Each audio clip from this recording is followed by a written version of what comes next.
हर हर महादेव दोस्तों, करीब 400 वर्षों बाद 14 अक्टूबर 2023 दिन शनिवार को एक बेहद ही दिव्य और दुर्लभ अद्भुत संयोग बनने जा रहा है, क्योंकि इस दिन सर्वपितृ अमावस्या होने के साथ साथ इस साल का अंतिम और सबसे बड़ा सूर्य ग्रहण शनिवार के दिन लगने जा रहा है। दोस्तों, यदि आप भी आपके घर की सुख शांति, संतान की कमी और धन की कमी या कर्ज से परेशान है, या आपका भाग्य आपका साथ नहीं दे रहा है, तो ये दिन आपके लिए खास होने वाला है।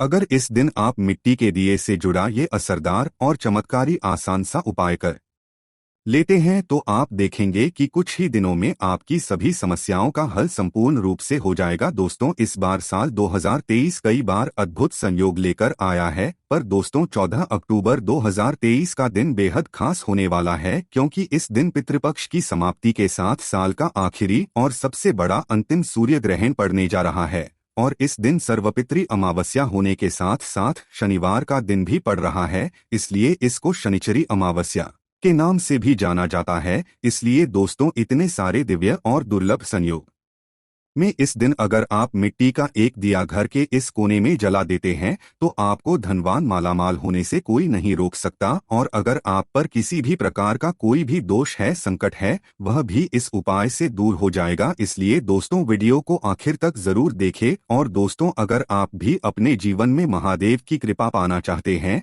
और सूर्यदेव का आशीर्वाद पाना चाहते हैं, तो वीडियो को के कमेंट में हर हर महादेव लिखना ना भूले। और अगर आपने अभी तक एस्ट्रो चैनल को सब्सक्राइब नहीं किया है, तो चैनल को जरूर सब्सक्राइब कर ले दोस्त। तो सर्वपितृ अमावस्या 13 अक्टूबर दिन शुक्रवार को रात 9:50 से प्रारंभ होने वाली है, और इस तिथि की समाप्ति 14 अक्टूबर दिन शनिवार को रात 11:24 पर होगी। दोस्तों, 14 अक्टूबर को सर्वपितृ अमावस्या के दिन पितरों के श्राद्ध का समय सुबह 11:44 से प्रारंभ, जो दोपहर 3:35 तक रहेगा। दोस्तों, अब बात करें इस दिन पड़ने वाले सूर्य ग्रहण की, तो यह सूर्य ग्रहण भारत में भी दिखाई देगा, इसलिए इसका पूरा प्रभाव देखने को मिलेगा। पर दोस्तों, आपको बता दें कि ज्योतिष शास्त्र के अनुसार सूर्य ग्रहण का सूतक काल जो होगा वह मान्य होगा। इस सूर्य ग्रहण का अशुभ असर कुछ राशियों पर देखा जा सकता है। आपको बताना चाहेंगे कि 14 अक्टूबर को पड़ने वाला साल 2023 का असर भारत सहित कई देशों पर पड़ेगा। ये ऑस्ट्रेलिया, साउथ अफ्रीका और अटलांटिक कई देशों में देखने को मिलेगा। साथ ही दोस्तों, अब बात करें अगर सूतक काल की, तो ग्रहण काल यानी 8:34 से शुरू होकर 2:05 तक रहेगा, यानी कि सूतक काल 14 अक्टूबर को सुबह 8:34 से ही प्रारंभ होगा। तो आइए दोस्तों, अब आपको बताते हैं दिए से जुड़े चमत्कारी उपाय के बारे में। दोस्तों, दिए से जुड़े इस उपाय को आपको शाम को सूर्यास्त के बाद या रात्रि के समय करना है, किसी अन्य इसे ना करें। शाम को अच्छी तरह से हाथ पैर धोकर स्वच्छ वस्त्र पर ध्यान करें, फिर एक दिया लेकर दिए में रुई की बाती लगाए। दिए में शुद्ध घी, भरे घी ना हो तो शुद्ध सरसों का तेल ले सकते हैं। इस दिए में थोड़े से काले तिल भी डाल दे। इस उपाय के लिए आप मिट्टी का या किसी भी धातु का दिया ले सकते हैं, या फिर आटे का दीपक भी बना सकते हैं।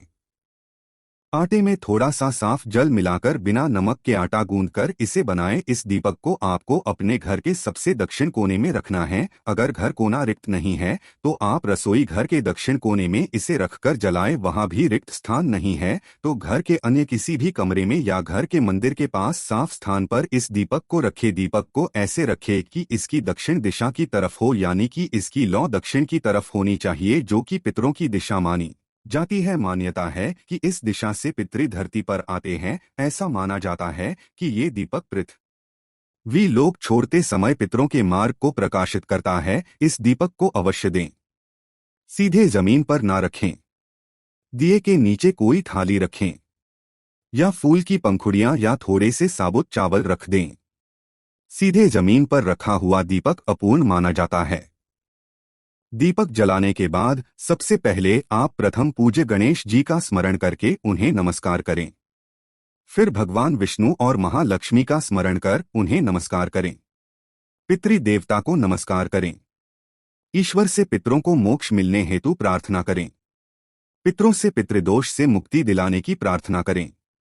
परिवार के सदस्यों कृपा दृष्टि रखने की प्रार्थना करें। फिर विष्णु जी के द्वादश मंत्र ओम नमो भगवते वासुदेवाय का 11 बार जाप करें। पितृ देवता के मंत्र का 108 बार जाप करें। मंत्र है ओम पितृ देवताय नमः। किसी भी माला पर इस मंत्र का जाप कर सकते हैं। माला नहीं है तो चावल की या मिश्री के दाने पर गिनकर भी आप इस मंत्र का जाप कर सकते हैं। खास ध्यान इस बात का रखें कि मंत्र का जाप आपको दक्षिण दिशा की तरफ मुंह करके ही करना है। सर्वपितृ अमावस्या पर दक्षिण दिशा में इस प्रकार दीपक जलाने से और मंत्र का जाप करने से पितृ देवता खुशी खुशी तृप्त होकर अपने धाम वापस चले जाते। उनकी कृपा से पितृ दोष पितृ आशीर्वाद में बदल जाता है। मंत्र का जाप करने के बाद आप अपने पितरों को, अपने पूर्वजों को नमस्कार करें। दोस्तों, ये उपाय करते समय कुछ बातों का विशेष ध्यान रखें। स्वच्छता और पवित्रता का तो आपको ध्यान रखना ही है। जैसे आप पूजा पाठ के वक्त करते हैं और इसे केवल और केवल अपने घर में ही करना है। अगर आप किसी और के घर गए हुए हैं तो उनके घर में आप अपने पितरों के निमित्त दीपक ना जलाएं और परिवार का कोई भी सदस्य इसे कर सकता है। घर का स्त्री कोई भी कर सकता है, केवल महिलाएं मासिक धर्म के दौरान इस उपाय को ना करें। पितृपक्ष के दौरान जो भी सावधानियां आप बरतते हैं सर्व पितृ अमावस्या पर भी बरतें। श्राद्ध कर्म के दौरान लोहे के बर्तन का इस्तेमाल ना करें। इस दिन इत्र या परफ्यूम ना लगाएं। श्राद्ध क्रम में इत्र का इस्तेमाल करने से पितृ दोष लगता है। ब्राह्मणों को चटाइया या लकड़ी के आसान पर ही बिठाए। ब्राह्मण को भोजन करवाते समय मौन रहे और उनके भोजन से पहले आप खाना ना खाएं। ब्राह्मण भोज करने बाद पितृ को मन में याद कर भूल चूक के लिए क्षमा याचना करें। इस दौरान कोई वाहन या नया सामान ना खरीदे। रोजाना की जरूरत के अलावा कोई भी नया सामान पितृपक्ष में नहीं खरीदना चाहिए। पितृपक्ष के दौरान नाखून नहीं काटने चाहिए तो बाल भी ना काटे, दाढ़ी ना बनाए। पितृपक्ष में गायों, ब्राह्मण, कुत्तों, चींटियां, बिल्लियों आदि को भोजन अवश्य ही कराना चाहिए। पितृपक्ष के दौरान क्लेश कला ना करें, प्रेम से रहे, किसी की निंदा या चुगली ना करें। दोस्तों, दूसरे दिन सुबह चावलों को पक्षियों को डाल दे। अगर आपने आटे के दिए का इस्तेमाल किया है तो उस दिए के टुकड़े करके पक्षियों को खिला दे। अगर मिट्टी का या धातु के दिए का इस्तेमाल किया है तो आप उस दिए को दोबारा इस्तेमाल कर सकते हैं। सर्वपितृ अमावस्या पर दान दक्षिणा दिए बिना ब्राह्मण या किसी संत को खाली हाथ ना जाने दे। इस तरह की कोई भी गलती आपके पूर्वजों को नाराज कर सकती है। द्वार पर आए व्यक्ति को कुछ ना कुछ देना चाहिए। मान्यताओं के अनुसार पितृ विदाई के दिन आटा, चावल या तिल का दान अत्यंत शुभकारक होता है।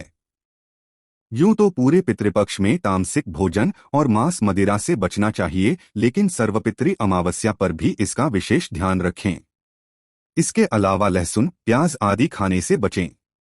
इस दिन मसूर की दाल, अलसी, कुल्थी आदि का भोजन शुभ माना जाता है। सर्वपितृ अमावस्या के दिन जाने अनजाने में की गई गलती के लिए भगवान से क्षमा मांगे और ऐसा कोई कार्य ना करें जिससे आपके पितृ आपसे नाराज हो जाएं। मान्यता पितरों को प्रसन्न करके ही विदा करना चाहिए ताकि वे जाते समय खूब सारा आशीर्वाद दे और प्रसन्न होकर विदा ले। इस दिन अगर श्राद्ध तर्पण या पिंडदान ना कर सके तो अपने पितरों के निमित्त खास भोजन बनाए, पंच बलि अवश्य दे, ब्राह्मण को भोज अवश्य कराए, गाय को, कौवे को, कुत्ते को, बिल्लियों को भी भोजन अवश्य दे। इस दिन गाय को हरा चारा या घास खिलाए। गाय को चारा देने से भी पितरों को संतुष्टि मिलती है। तो साल का आखिरी मौका है, पितरों की विदा समय है। ये उपाय करके उन्हें खुशी खुशी विदा करें और अपने जीवन से दुख कष्टों को हमेशा के लिए दूर करें। कमेंट बॉक्स में जय पितृ देवता लिखना ना भूलें। तो आइए दोस्तों, अब आपको सुनाते हैं सर्वपितृ अमावस्या की कथा, जिसको सुनने मात्र से आपकी हर इच्छा पूरी हो जाएगी। पुराने समय में अग्निश्वात और बरिष्पद नाम के पितृदेव थे। उनकी मानस कन्या थी अक्षोदा। अक्षोदा ने अश्विन मास की अमावस्या पर पितरों को प्रसन्न करने के लिए तप किया था। तपस्या से प्रसन्न कर सभी पितृ देवता अक्षोधा के सामने प्रकट हुए। उस समय अक्षोधा का पूरा ध्यान एक तेजस्वी पितृ अमावस्या की ओर ही था और वह उन्हें निहारती रही। उसने अमावस्या से कहा, वरदान में आप मुझे स्वीकार्य में आपका संग चाहती हो। अक्षादा की ये बात सुनकर सभी पितृ देवता क्रोधित हो गए। उन्होंने उसे श्राप दिया कि वह पितृ लोक से पृथ्वी लोक जाएगी। ये सुनकर अक्षोधा को अपनी गलती का एहसास हुआ और वह क्षमा याचना करने लगी। तब पितृ ने उससे कहा कि वह मत्स्य कन्या के रूप में जन्म लेगी। भगवान ब्रह्मा के वंशज महर्षि पराशर उस मत्स्य कन्या को पति रूप में मिलेंगे। और उसके गर्भ से भगवान वेदव्यास जन्म लेंगे। इसके बाद फिर श्राप मुक्त होकर वह फिर से पितृलोक में वापस आ जाएगी। सभी पितरों ने अमावस्या की प्रशंसा की और वरदान दिया कि आपने सौंदर्य और स्त्री के आगे अपने मन को भटकने नहीं दिया और अपने संयम और नियम पर आप टिके रहे। इसलिए आज से ये तिथि आपके नाम से अमावस्या के रूप में जानी जाएगी।